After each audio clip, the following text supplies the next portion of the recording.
Le pouvoir législatif aux mains de l'exécutif. Les parlementaires togolais ont donné leur feu vert au gouvernement pour prendre des ordonnances dans le cadre de la gestion de la pandémie de Covid-19.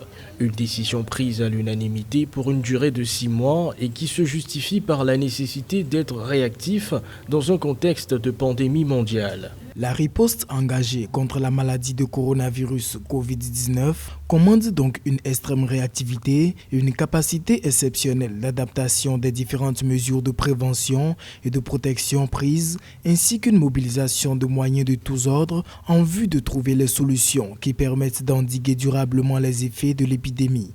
C'est pourquoi le gouvernement a tenu à demander qu'il plaise à la représentation nationale de lui donner les armes nécessaires pour gagner cette crise sanitaire en accordant une habilitation lui permettant d'agir dans le domaine de la loi pendant une période de 6 mois. Le recours à ce mécanisme, bien que prévu par l'article 86 de la Constitution, suscite néanmoins des inquiétudes. À ce propos, le chef du gouvernement rassure, s'appuyant sur les garanties légales que sont la saisine préalable de la Cour constitutionnelle et le pouvoir d'information et de contrôle préalable de l'Assemblée nationale. Bon, ça ne change rien du tout puisque l'Assemblée est monocolore, elle appartient à 100% au camp du régime. Donc à partir de là, puisque l'opposition n'y est pas du tout, ça ne change rien. Disons qu'ils vont gagner du temps tout simplement. Les Togolais sont inquiets parce que comment détecte-t-on la maladie lorsqu'elle arrive? Qui la détecte? Où la soigne-t-on? Voilà les problèmes qui se posent à nous. Au nombre des mesures déjà prises par le gouvernement pour tenter de limiter la propagation du virus,